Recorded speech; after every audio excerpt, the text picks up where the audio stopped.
अस्सलाम वालेकुम dear students. आज के लेक्चर में हम बात करेंगे about matrix representation of angular momentum.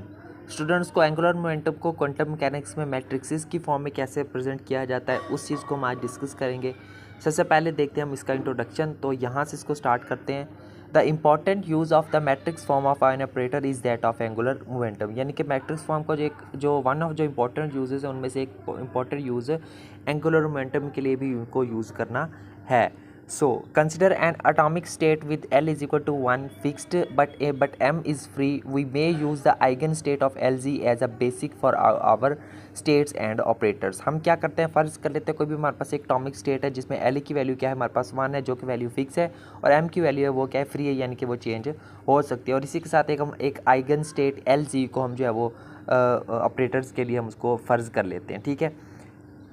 Ignoring radial part of the wave function of angular momentum, the state vectors for L is equal to 1 must be linear combination of y1 m and written as, ठीक है। तो बस ठीक है, इसको आप देख लें सेम एज टी जी, तो ज़्यादा इंपॉर्टेंट आप इस पैर को आप स्किप करना चाहें फिर वो भी कर सकते हैं, ठीक है। The 3 component vectors are written as, ठीक है। 3 जो कंपोनेंट वैक्टर्स होते हैं वो हमारे पास ये बराबर होते हैं, ठीक है।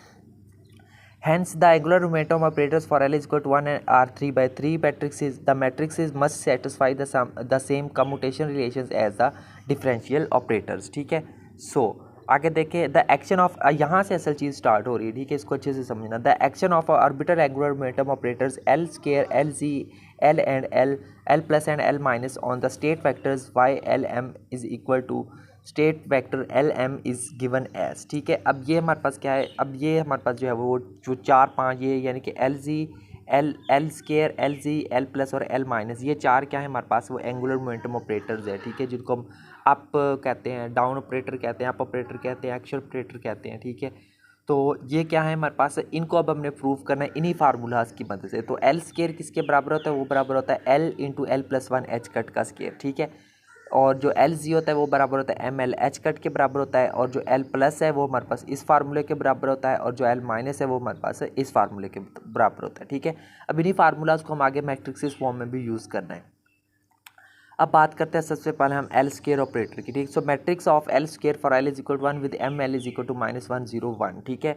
तो इन वैल्यूज़ एक ये वैल्यू होगी, 3 ये वैल्यू, इन वैल्यूज़ को हमने यूज़ करना है और मैट्रिक्स हमने क्रिएट करना है एल स्केयर का, ठीक है। वो देखिए हमारे पास क्या होगा, वो हमारे पास सबसे पहले तो आपने ये जो फर्स्ट मैट्रिक्स इसको आपने सेम एज इट इज़ हर मैट्रिक्स के लिए आपने इसको ऐसे ही याद करना है, ठीक है। यानी कि यहाँ पे देखिए 1 1 से स्टार्ट करना है, ठीक है, 1 1 पे ख़त्म करना है, फिर 1 1 1 0 और यहाँ से 1 1 और 1 -1, ठीक है। फिर सेकंड में क्या करना है, 1 0 से स्टार्ट करते हैं, 1 1 आ गया, फिर देखिए 1 0 आ गया, और फिर क्या आ गया 1 -1 आ गया। और थर्ड में क्या करते हैं, हमेशा 1 -1 से स्टार्ट करते हैं, तो पहले में वही 1 1 आ गया, फिर 1 0 और फिर क्या 1 -1। तो बस ये छोटा सा फ़र्क है, इसको आपने सेम एज इट इज़ याद कर लेना। हर मैट्रिक्स फॉर्म में अब यही चीज़ इस्तेमाल होगी, ठीक है, यही फार्मूला। दरम्यान में देखिए जिसको हमने प्रूव करना है वो आता जाएगा, ठीक है, एल स्केयर हर में आ गया। अब क्या करना है, इसी एल स्केयर की अब जगह पे हमने इसकी वैल्यू पुट करनी है। कौन सी वैल्यू पुट करनी है, इस फार्मूले में हम पुट करेंगे एल इज इक्वल टू 1 और एम की, ठीक है, एम की वैल्यू है ही नहीं, तो L is equal to 1 put करने के बाद हमारे पास जो कैलकुलेशन के बाद जो आंसर आता है वो हम डायरेक्ट पुट करेंगे। तो यहाँ आंसर भी डायरेक्ट पुट कर सकते हैं, जैसे 2h स्केयर यहाँ पे है, ठीक है। आप फार्मूले की मदद से उसकी वैल्यू भी पुट कर सकते हैं, देखिए हर जगह पे देखिए एल स्केयर की जगह पे उसकी वैल्यूज़ आ गई, उसको हमने सिंप्लीफाई किया तो हमें मिलता है 2h कट का स्केयर। तो और उसको हम क्या करते हैं, यहाँ से हर टर्म में से हमने उसको 2h कट का स्केयर का क्या किया है, बाहर निकाल के लिख लिया, ठीक है। अब मैट्रिक्स फॉर्म में अब ये जो हमारे पास जो इनर प्रोडक्ट होती है, ठीक है, अगर सेम हो, जैसे 1 1 1 1 सेम आ रहे हैं, तो ये हमेशा जो है वो 1 के बराबर होता है। एक भी उनमें से डिफरेंट हो तो वो क्या होता है, 0 होता है, ठीक है। तो ये देखिए ये सेम है 1 आ जाएगा, ये देखिए सेम है 1 आ जाएगा, और उसके बाद जो है ये भी सेम है, ये भी क्या आ जाएगा 1 आ जाएगा, ठीक है। और बाकी सारे क्या हैं, डिफरेंट है, तो वो क्या हो जाएंगे, सारे 0 0 हो जाएंगे। सो यहाँ पे देखिए 0 0 वालों को आपस मल्टीप्लाई करेंगे तो वो 0 0 हो जाएगी, और 1 वाले क्या हो जाएगी 1 1, और यहाँ सब में से जो है वो 2h कट स्केयर को क्या ले लेना है, कॉमन ले लेना है, ठीक है। तो यहाँ पे यहाँ पे लिखना है आपने, ठीक है, 2h कट स्केयर कॉमन, यहाँ पे भी 2h कट का स्केयर कॉमन लिख करना है, ठीक है। तो ये क्या आ गई हमारे पास, एल स्केयर की क्या आ गई हमारे पास, मैट्रिक्स फॉर्म आ गई, ठीक है स्टूडेंट। तो उसके बाद अगर इस मैट्रिक्स फॉर्म की अगर हम बात करें एल जी ऑपरेटर की, ठीक है, तो इसमें देखिए वही वैल्यू होगी, एल इज इक्वल टू 1 और एम इज इक्वल टू, ठीक है, एम एल की वैल्यू 3 यूज़ करेंगे, ठीक है। सबसे पहले तो उसका ये मैट्रिक्स से लिख लेना है, ठीक है। वही देखिए 1 1 से शुरू किया है, पहले 1 1 फिर 1 0 फिर 1 -1, फिर 1 0 से शुरू किया, 1 1 1 0 1 -1, फिर 1 1 1 -1 से शुरू किया, 1 1 1 0 1 1 आ गया, ठीक है। तो बहुत सिंपल है, इसको याद रखना कोई मुश्किल नहीं है, उसको अब सेम एज इट इज़ याद करेंगे। सो उसके बाद देखिए, अब देखिए इस एल जी की जगह पे हम उसकी ये वाली वैल्यू पुट करेंगे, जो हमारे पास जो ये फार्मूला था एल जी का, ये एम एल एच कट वाला, ठीक है। तो इसकी जगह पर जो इसकी वैल्यू पुट करके कैलकुलेशन करते हैं तो आंसर हमारे पास क्या आता है, आंसर हमारे पास आता है 1 एच कट, ठीक है। उस 1 एच कट को हम क्या करें, अब देखिए प्लस के लिए प्लस का, ठीक है, 3 वैल्यूज़ है ना, तो प्लस के लिए प्लस, दरमियान वाले के लिए 0, लास्ट वैल्यू क्या होगी, माइनस की वैल्यू होगी, ठीक है। तो इन 3 वैल्यूज़ को हमने एम की वैल्यू को यूज़ करना है। सो यहाँ से इसको मजीद सिंप्लीफाई, ये वाली देखिए 0 वाली टर्म्स क्या हो जाएंगी, हमारे पास 0 हो जाएंगी, ठीक है। यहाँ से देखिए हमारे पास माइनस एच कट को, यहाँ से एच कट को कॉमन ले लिया और यहाँ से माइनस एच कट को। अब पूरी की पूरी टर्म्स में से देखिए, अब ये वाली जो सेम आ रही है तो 1 हो गई, उसके बाद जो है वो ये दोनों सेम आ रही है तो ये 1 होगी, बाकी सारे क्या हो गए, 0 0 हो गए, ठीक है।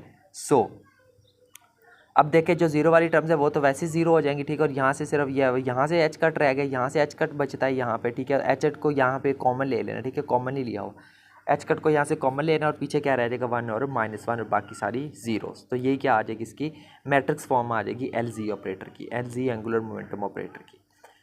सो उसके बाद थर्ड पे बात करते हैं एल प्लस की, ठीक है। तो एल प्लस के लिए हम क्या करेंगे जी, एल प्लस के लिए हमने सबसे पहले तो उसका फार्मूला लिख लिया, ठीक है। अब जब हम एल प्लस वाला फार्मूला जो जब हम लगाते हैं, ये वाला फार्मूला जो है वो, ठीक है, ये वाला एल प्लस वाला फार्मूला, और नेक्स्ट में ये हम एल माइनस वाला ये वाला फार्मूला, इस फार्मूले जब हम एल और एम की वैल्यूज़ पुट करते हैं और कैलकुलेशन करते हैं, कैलकुलेशन के बाद हमें जो आंसर मिलता है वो डायरेक्ट हम आंसर लिख रहे हैं। और वो आंसर हमारे पास क्या आता है, जब हम एम की वैल्यू +1 पुट करते हैं तो वहाँ पे 0 एच कट, जब एम की वैल्यू हम जो है वो 0 पुट करते हैं तो वहाँ पे हमारे पास √2 एच कट, और जब हम एम की वैल्यू -1 पुट करते हैं तो वहाँ में हमारे पास क्या आता है, √h²2।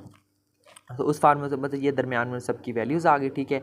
और यहाँ से देखें वही सेम एज इट इज़, यहाँ पे देखें यहाँ से 1 1 सेम आ रहे हैं, 2 एच कट को कॉमन ले सकते हैं, ठीक है। तो 1 1 यहाँ से हमारे पास 1 रह जाएगा और एक हमारे पास कहाँ पे सेम आ रही है, यहाँ पे देखिए सेम आ रही है, बाकी सारी टर्म्स क्या हो जाएंगी, 0 हो जाएंगी। तो थोड़ी सी डायरेक्ट कैलकुलेशन लिखी, इसको अब आप देख सकते हैं। तो इसी तरह माइनस वाले की बात करें तो ये उसका फार्मूला आ गया, फार्मूले की जगह पर उसकी वैल्यूज़ यहाँ पे पुट कर दी दरमियान में, ठीक है। उनको सिंप्लीफाई करेंगे तो हमें वहाँ से क्या मिल जाएगा, उसका ये वाला आंसर आ जाएगा एल माइनस का, ठीक है।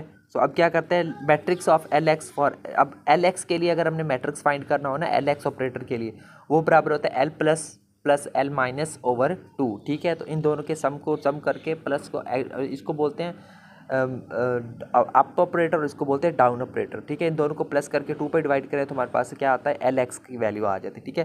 तो एल जो एल प्लस है उसकी वैल्यू हमारे पास ये थी, जो एल माइनस थी उसकी वैल्यू हमारे पास ये थी, ठीक है। उनको आपस में सिर्फ वैल्यूज़ पुट करके सिंप्लीफाई करना है तो हमारे पास एल एक्स की आ जाएगी, सेम एज इट इज़ आप जो है वो एल वाई की भी वैल्यूम कर सकते हैं, ठीक है स्टूडेंट। तो ये था हमारा आज का लेक्चर, जिसके अंदर हमने डिस्कस किया है matrix representation of angular momentum, जिसके आगे 4-5 केस थे, ठीक है। तो उम्मीद करता हूँ आपको आज की कैलकुलेशन अच्छे से समझ आई होगी, आज का लेक्चर भी अच्छे से क्लियर हुआ होगा। तो मिलते हैं नेक्स्ट लेक्चर में, हम मैट्रिक्स रिप्रेजेंटेशन की ही बात करनी है स्पिन एंगुलर मोमेंटम के लिए, ठीक है। तो आज हमने बात की है ऑर्बिटल एंगुलर मोमेंटम की, नेक्स्ट लेक्चर में हम बात करेंगे स्पिन एंगुलर मोमेंटम की, यानी कि उनकी मैट्रिक्स रिप्रेजेंटेशन की। सो तब तक के लिए टेक केयर एंड अल्लाह हाफिज़।